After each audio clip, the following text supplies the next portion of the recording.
All right, welcome to the 100-Year Lifestyle Podcast, everybody. Dr. Eric Plasker here, and yes, we are transforming health and longevity consciousness worldwide, and so excited to have great friends with me on this episode where we're going to talk about parenting, 100-year lifestyle parenting. I have my good friends, Drs Lorraine and David Melendez from the great state of California, Cardiff by the Sea. Welcome, guys. Hi, Eric. Great to be here. Thank you. Hey, you know what I love about you? We've known each other a long time, right? Correct. Yes. You know what I really love about you? You have great kids. Oh, Thank you. thank you. And from what I understand, it's not an accident either. I mean, there's certainly some luck involved, correct? Without question. But I've watched you guys, and you are awesome parents. And when I say awesome parents, everybody, let me frame this because we're going to hear a lot of how they raised their kids, their philosophy, what they did along the way, maybe some of the challenges that came up along the way. But what I really appreciate, and let's frame great kids. Number one, they're in their late 20s now, right? Late 20s? Yeah, 25, 26. Okay. 21. And 21, 25, 26, 21. Number one, they're healthy. I love that. And they have grown up in a lifestyle, the 100-year lifestyle consciousness, as David and Lorraine practicing chiropractors out there. The kids have had a health consciousness from day one, right? Even pre-day one, right, Lorraine? We'll talk about that during your pregnancies, correct? Oh, yes. Oh, yes. Cool. And now here they are. They're passionate in their careers. Two of them are also doctors of chiropractic. One of them is going to be on Broadway soon, I think, right? We'll talk about that. And they're healthy. They're doing well. They have passion. They're following their passions. They love each other, and they love their parents. Come on. What a combination, huh? It's a good life. Yeah, it's a good life. So listen, I don't want to do all the talking now that it's framed. So talk to us about what's it like now that you are at this stage of life and you're watching your kids and your grandchild now, little Ruthie, who's beautiful. You're watching your kids pursue their dreams in their life. What's it like for you as parents now? And then we'll talk about how you did it. You know, it's amazing to see because when you're in it, you don't realize what is happening, and you look back and you're blown away when they've chosen a path that you have chosen similarly, and they're living a lifestyle that you've been promoting and talking about, and they're excited about it. It's like, wow. Yeah. And then on top of that, for them each to marry spouses that are excited and passionate about the same things, to see their relationships like ours was, have its little rough edges, but overall it's one that is based on such love and respect and the big picture, greater purpose, is unreal, is fulfilling, more than fulfilling, right? It's what we want for our kids. Sure. And, it's inspiring to me also. We feel very blessed that way also. We see our kids a lot. They're on the other side of the country. Two of our oldest kids, they're also practicing out there in Bend, Oregon. Great practices, passionate young professionals. They live together. They work together. They love each other. Certainly nobody agrees all the time on everything. And we go out there and we all love each other. We have a great time. And it's like, wow, I tried my whole life. I thought I was screwing them up many times, right? And yet you stayed true to raising your kids in a way that you just believe maybe there was no evidence at the time. Can you talk to us about, let's go way back and then bring it up to the present.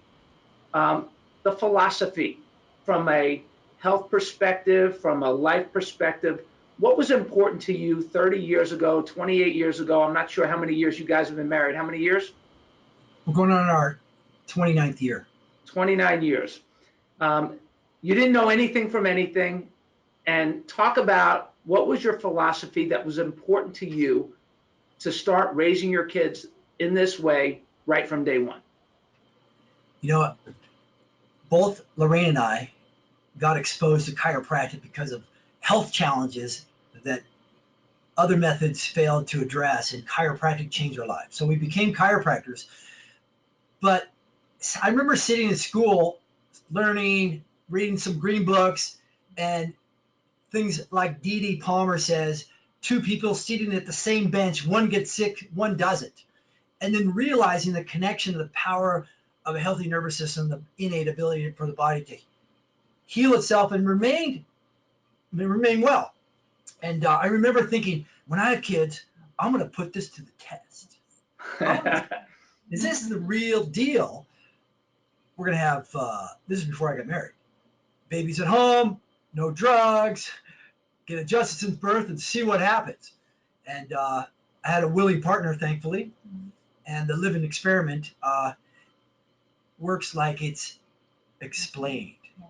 The power of the healing potential of your body is designed. God designed it to be well if nurtured and maintained. So, and listen, what you said 29 years ago, to have that philosophy and that principle, whereas that was almost the exact same time where mandates were made about vaccination initially, that every child needed to be vaccinated, that people were having, multiple ultrasounds like it was normal. It was kind of cool all of a sudden to see the baby, and to all kinds of extensive testing that was going on, because there was a lot of new testing at the time.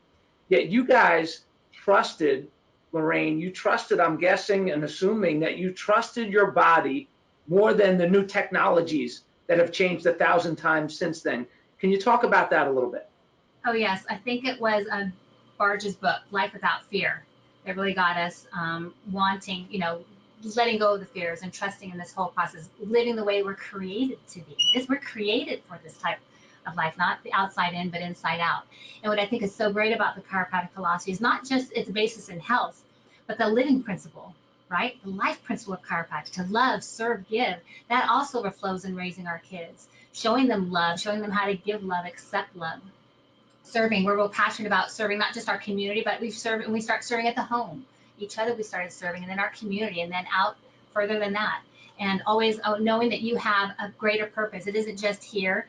It's a great faith, and there is a purpose to your life, and to get passionate about it. So we're able to, not only in the health realm, but also with the full philosophy that BJ professed, with all his positivity and enthusiasm and encouragement, live that way. So we're real fortunate to be exposed to that and grab hold of it just purely by, it made sense, and it was pure faith, and you just really believing that that's what we're created for. Let's go for it. And we really didn't know anything else. Yeah, and you said this experiment. I love how you said that, David. You said this living experiment. Parenting really is a living experiment, and yes. you made a choice to believe.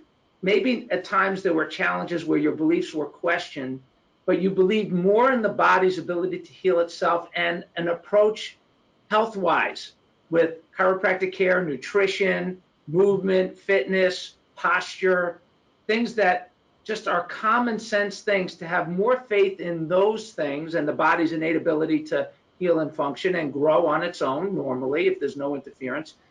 Believing in that more than the allopathic things that were out there that were symptom-based, that were drug-oriented. Like, I talked to a doctor who very sadly gave his child, thought he was doing the right thing, gave his child an opioid for a condition after a surgery that he realized now that his child didn't even need. And now here he is 20 years later, his child's been in and out of rehab. He's an opioid addict today. And, we have choices as parents that are not easy choices. We want to do the right thing. Talk to us about maybe some of the times or the challenges that maybe you had along the way where your beliefs were questioned, where you had to really look to each other, look to your faith, et cetera, to help your kids grow through challenges. Sure. I mean, it probably started the idea of having a home birth, right? That'll do it. Not just from family, patients, even when they would ask about, who's your gynecologist, who are you seeing? So right then, and it really came with being informed, reading the books, then the big book was Mendelssohn's book, right? How to raise a healthy child in spite of your medical doctor. There wasn't a lot of that out there, but from our midwives got a lot of information of how to go through this pregnancy and go through delivery of these kids. We had all 3 children at home, which was such a blessing. David right there beside me, coach, and slowly turned over family members. Once they saw it, they started to think a little differently and started having their children also more naturally. But, those first little buds were some of our own family, which is kind of difficult. But when you have each other and you have a philosophy that you firmly believe in and have a faith that you know is going to get you through, there was no fear. My biggest fear truly was if I had to go to the hospital. The last thing I wanted because God forbid I had to go to the hospital. I wanted to have this baby as naturally and then comfortably in my own home as possible. That's Yeah, probably it's interesting because we also had home births. Our oldest was an emergency C-section. We had to transport for our oldest, and we did have a backup plan, and it ended up working out really, really well. And what's interesting today, you did it. You were, I say you were a pioneer in suburban California. You were definitely a pioneer back in the country and back in the way old days when people used to do it that way all the time because there were no other options. Horse and buggy. What's that? Horse and buggy chiropractic. Yeah, horse and buggy. And so so we were doing that at the same time, by the way. We didn't even know each other back then. We were going through similar things. And so you had your babies at home, and it was hard to deal with it. But now it's kind of cool. The younger generation is thinking, wow, that's really kind of cool. Not like it's not unsafe. It is. It's safe. It's maybe even safer than going. I don't know if you saw the report recently that the United States is the most dangerous industrialized country to have a baby. That's so Wow. sad. Yeah, at one point, I remember some stats said it was 4 times safer to have a home birth than a hospital birth because of all the interventions. And, it's interesting because the kids, as you know, went through school, some private, some public, then on to chiropractic and university and then chiropractic college. And they were always questioned or looked at like, you've never had a shot? No, you must be lying. You never had a drug? No, you must be lying. So it blew people away because the standard American path is, drugs and surgery, second choice. So they were able to educate, and they started to teach and started to explain why. And it was like their own ministry many times as far as health.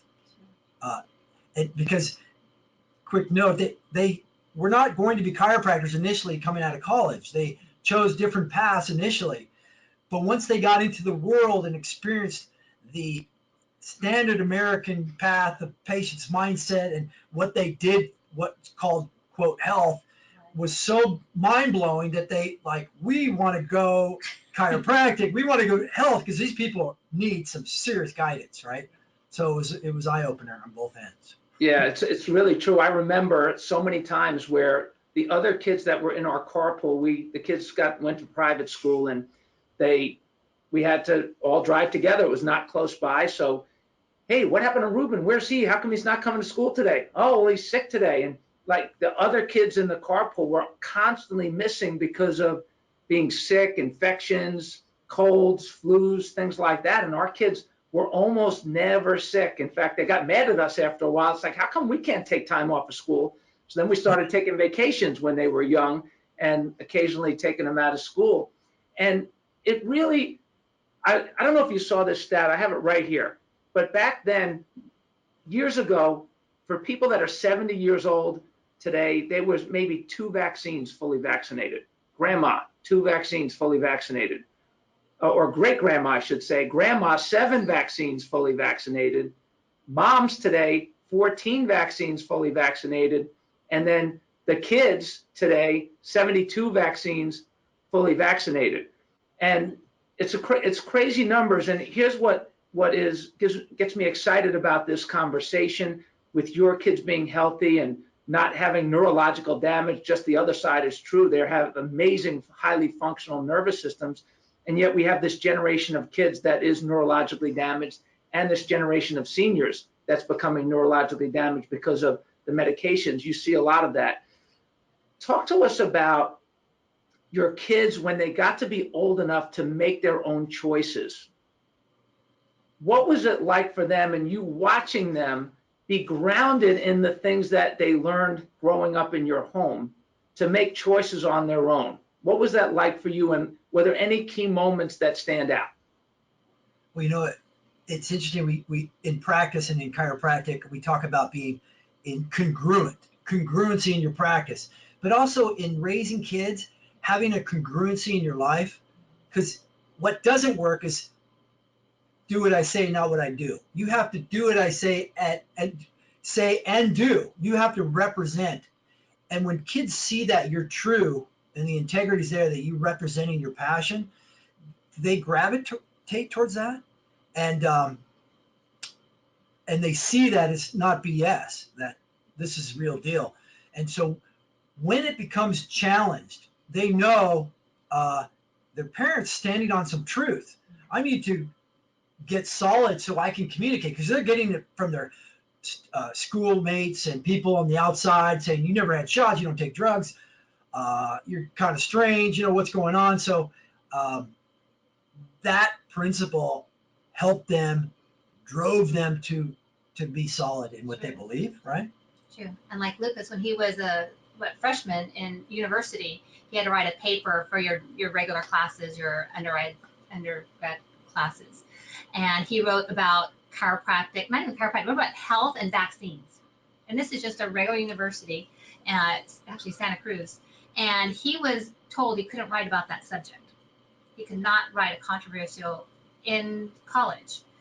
He went ahead and got a D on his paper, an A student, right? A is on everything else. On this paper, he gives them a D. And so that kind of woke him up to the adversity that was out there. How real what we've been telling them came real for him, that, wait a minute, what is even here at school? I could try to understand maybe my doctor or maybe the health institution or, you know, whoever. But here at school, my instructor that I talk with every day. Very liberal university, too. You would think they'd be open, but they weren't. And it was in that, you know, shortly after that he made a change and said, no, I don't want to live in this paradigm. I want out. Interesting. You know, people think that people like you and I are a little nuts because of the stands that we take. And the reality of it is we have some of the healthiest kids ever on the planet today, which is kind of exciting, which is why we want to get people to understand that you can be a normal human being, a caring, compassionate, loving human being, and be an amazing parent and make conscious choices about these issues. And, you know, sometimes you really have to draw the lines in the sand with your kids, not necessarily about shots and drugs and things like that, but have there been times where you had to just take a stand where your kids were doing something, maybe going in a different path, and you had to just draw that line, like you said, David, where, hey, you know what, there's conviction behind this, there's passion behind this, there's principle behind this. Can you think of times where you maybe had to draw some lines in the sand for your kids? Or did you just say, Lorraine, will you handle this? Yeah. One thing that we've learned, and she's very good at it, is being consistent and holding the line, because praise plus reprimand equals respect. So you've got to be consistent. If you create a boundary and you don't stick to it, you do that once, it never solves. So you've got to be consistent on your discipline and molding of your kids, and that works. You only have to do it a few times, many times, and they know the consequence and the sting of consequence. They don't do it again, or many times that's the deterrent. So it's being consistent. To answer your question more specifically, I remember taking my son Lucas on an 8th grade history trip, and it was probably 40, 50 kids, and it was in the middle of winter, February in Philadelphia at the Liberty Bell and Constitution Hall, and every kid is sick, and Lucas is sick, he's got a sore throat, and I remember he's so miserable, he's like, Dad, all my friends are taking drugs, can I take some drugs? I'm like, son, let's work on you. I laid him down in the hall of the Constitution Hall or the Liberty Bell, one of those places, and I adjusted, and all these people were watching, I adjusted him, worked on him. We went and got some hot soup, and within an hour he was a different kid, and the parents and other kids were like, wow, he was sick, now he's well. So that was a real opener for him in 8th grade. That was like, wow, the contrast was so dramatic. Yeah, that's I love that story. And hey, did they ever play you guys against each other? No, never. Never. Come on. He's a bad cop, I'm a good cop. Yeah. And so when that happens, you guys holding a line, so important. I know for Lisa and I, and it's not always easy as parents because they know who to go to for what, right? They start to figure out who they can go to for what. Holding a line that way, though, I agree with you, is really important. And I remember thinking way back, it's like, oh my God, I'm holding this line. I know it's the right thing. Will they still love me after this? I don't know, did you ever feel that way? Like you were like drawing a line and will they still love me after this? But then you show up the next day and then you show up the next day and they kind of do, right? But one thing that we have to remember as parents, we're not their friends. We're their parents, right? And they may not have to like us at that moment, but they'll respect. And they love, and they may not say it, they might be angry or whatever, but you've got to hold accountable. You can't just be their friend. Just like patients, you can be friendly, but you're not going to be friends with your patient. You've got to be the doctor-patient. You got to be the parent-child relationship. Train up a child in the way that he should go. When he's older, he will not depart. You got to train. You got to hold the line, right?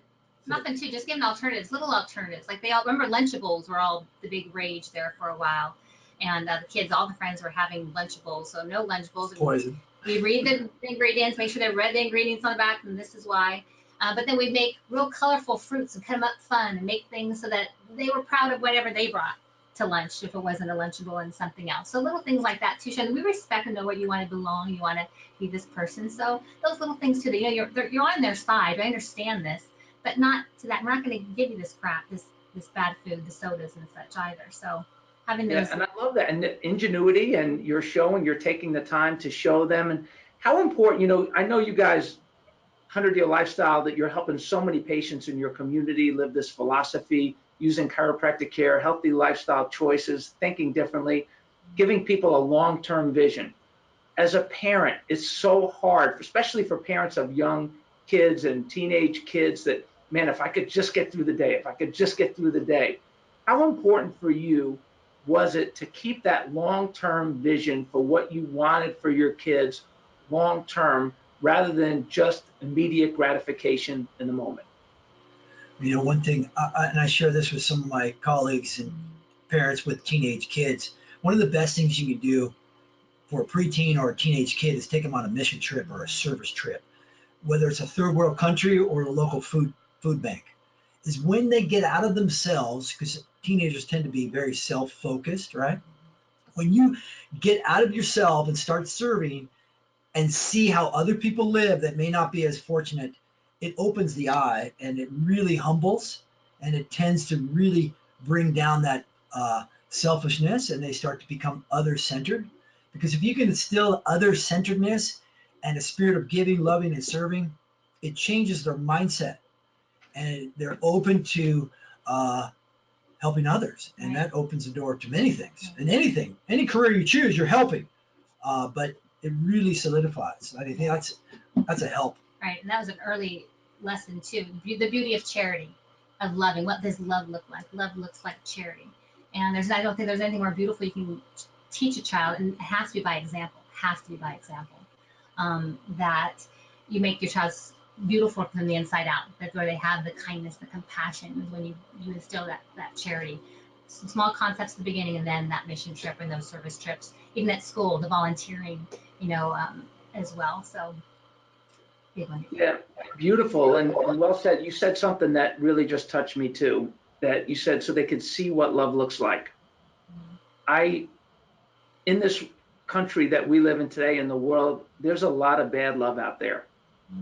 There's a lot of perceptions of love that young people, I think, have experienced, whether it's abuse or whether it's constant fighting or whether it's cheating or just looking for love in all the wrong places, as the song says. And so, one thing that is so important, especially if you're a young parent today, or maybe you're going through challenges with younger kids or teenagers, and to be an example of good love, of what love really can look like, is, I think, why I wanted to interview you guys when I see you together, caring about each other as a couple, and really living in that way. Lisa and I are very blessed, 31 years of marriage, and it hasn't always been easy. There are always challenges along the way. And having your practice, where I know people go to and they see your family working together, showing people what good love, real love, really looks like. Talk about that a little bit from a perspective of leadership and parental leadership that needs to be provided for so many of these parents today. Yeah, one thing, you bring up a great point, showing real love. the significance or the power of the parents to show love the right way as well as the wrong way is huge, and to influence the kids. And so best way to training for kids, the simplest way is to love each other. The more the love that we share publicly in front of them and show them true love, it brings security and training how to look forward to loving their spouse. And that's not always easy. There are challenges, right?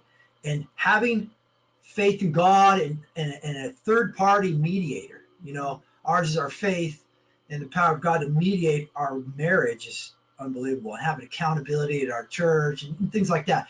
But if you're having challenges, go to your faith or get some counseling to really get some boundaries and get some help, because once you make that commitment, that covenant of marriage is a lifetime.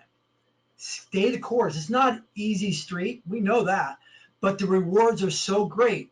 If you can work it out and create that marriage and a solid family, you'd be blessed beyond measure. Right. And especially how you speak to each other. That's, who you are in public, right? And who you are in private as well. And David and I, we work together all these years.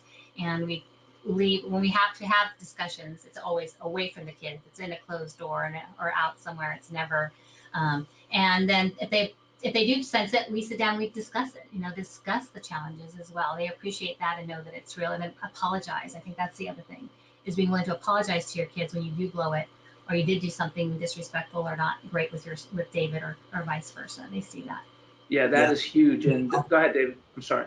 The humility, because the ego and the pride, I'm always right, I'm the authoritarian. No, it doesn't work. You've got to, when you're wrong, admit it and apologize. It shows humbleness and shows that you work things out, right? And that as a family unit, the God's plan is for the husband, the man, to be the spiritual leader, to really direct the family by their example. So together, that works. Right. Because we came from very different backgrounds. David's was brought up very passive. His parents divorced, so his dad brought them up. Mine was very authoritative.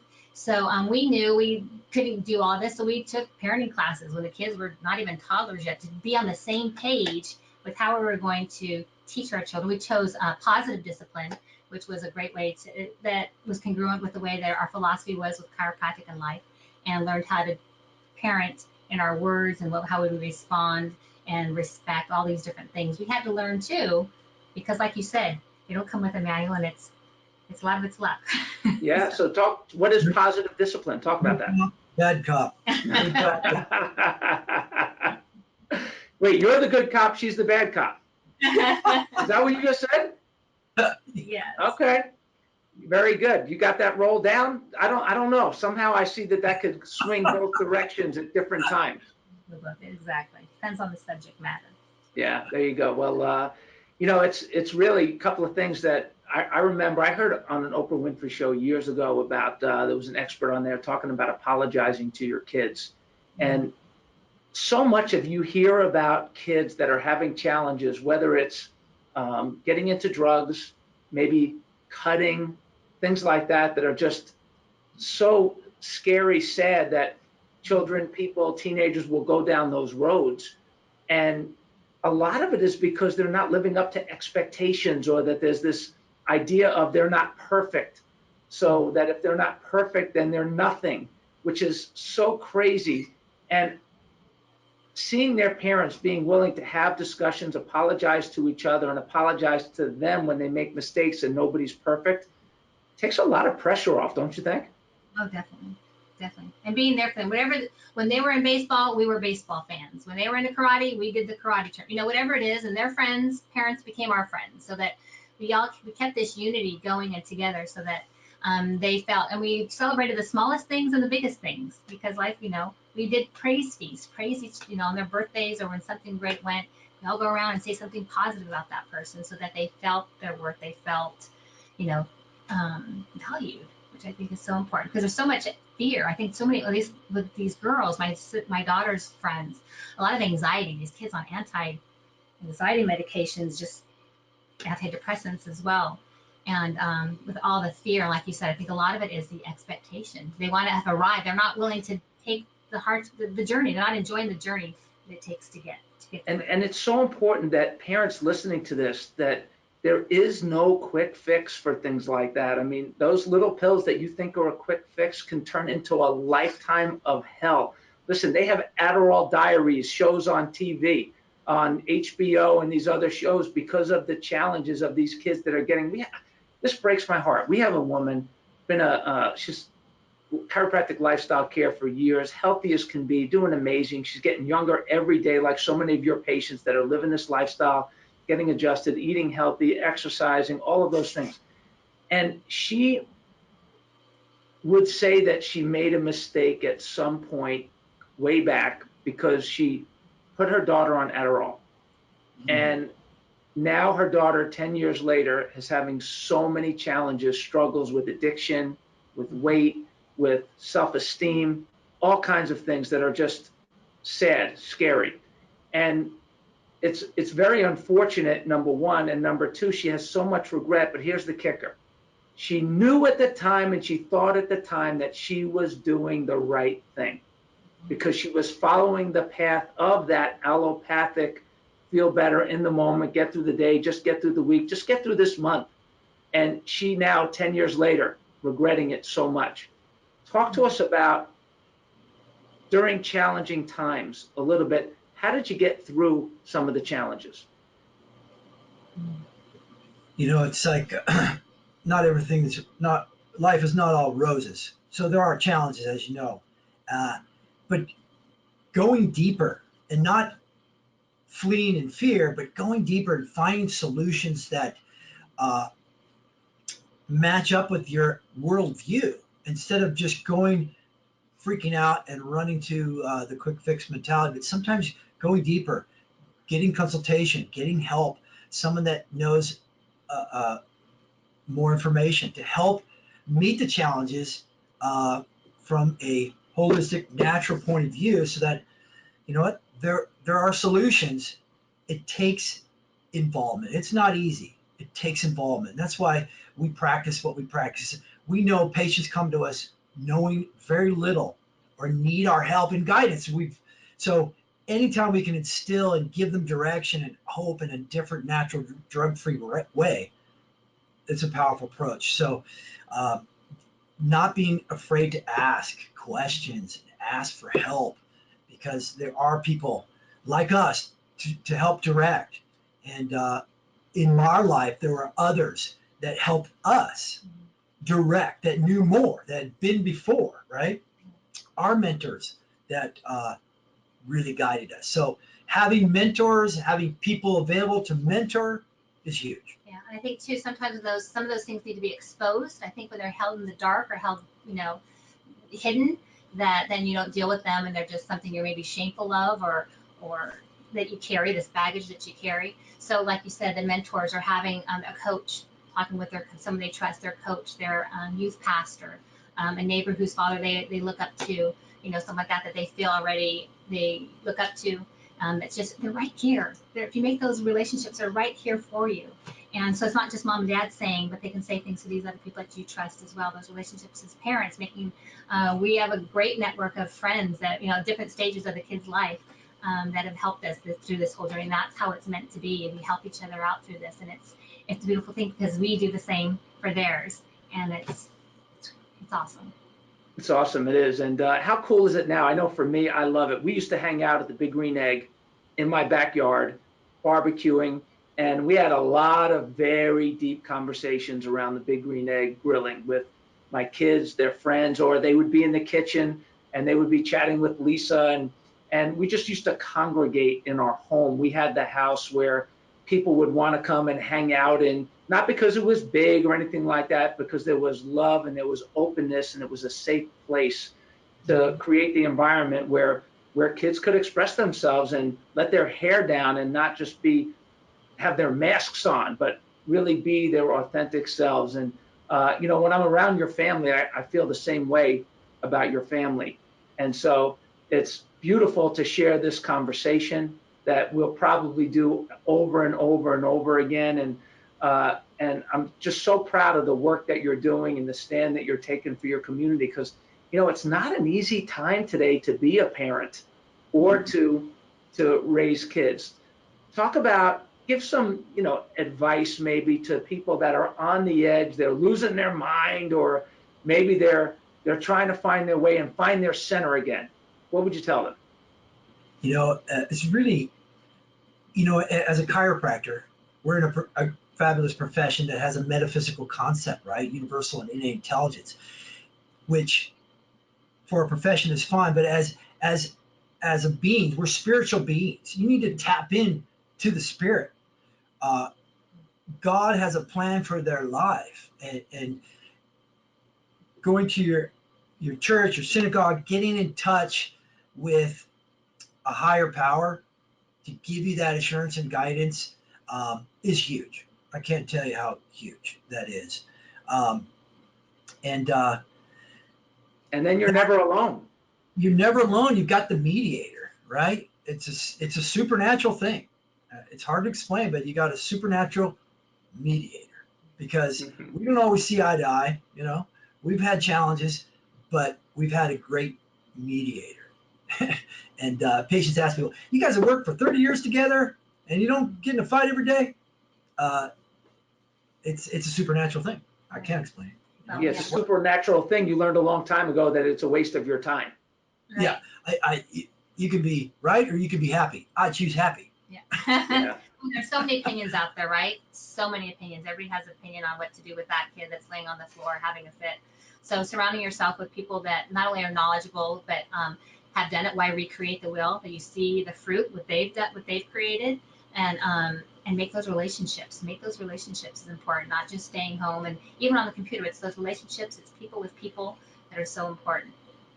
Definitely. Yeah, you know, there's a poem in the back of the 100-Year Lifestyle, second edition. It's called I Choose My Life is the name of the poem, and it just goes, one of the segments in there is I choose to be right or I choose to relate, which is kind of what you were just saying, and it really is true. And so, listen, we're winding down.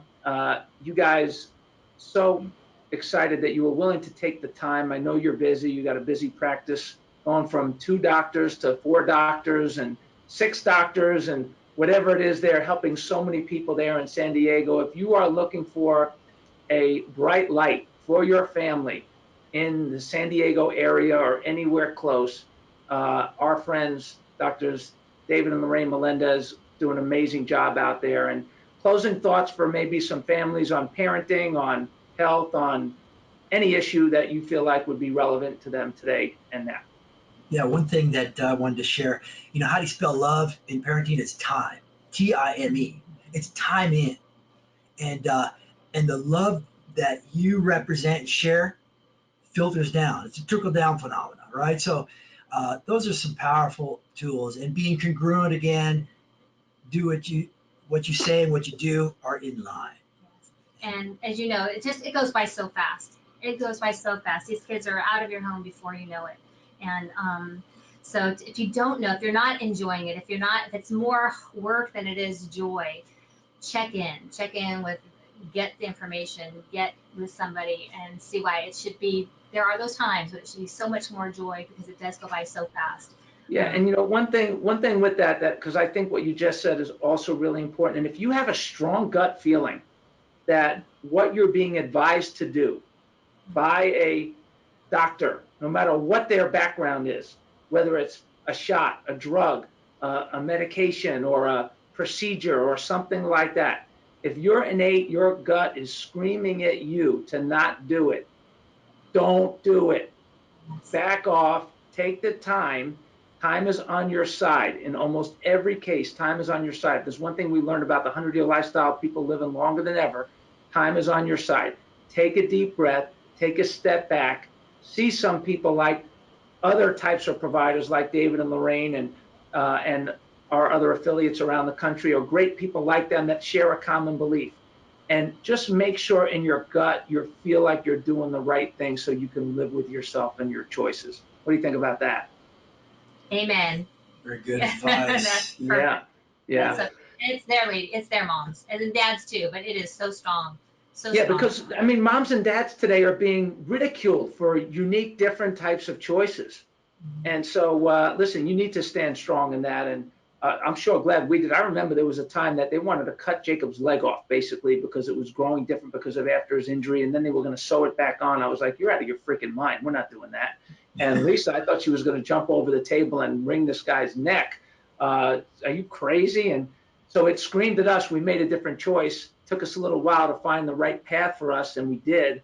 And we feel great about those choices. That same thing will be true for all of you. Listen, we can go on for hours, days, weeks, months, and years. We probably will. Hey, thanks for being on this podcast, everybody. David and Lorraine Melendez, 100-Year Lifestyle, great chiropractors out there in Cardiff by the Sea, amazing parents. Thank you for your time, AKA love, in your words, David. We appreciate you so much. Thank you so much. Thank you. Appreciate you. Thank you. All right, until next time, adjust your lifestyle, everybody. Dr. Plasker signing out.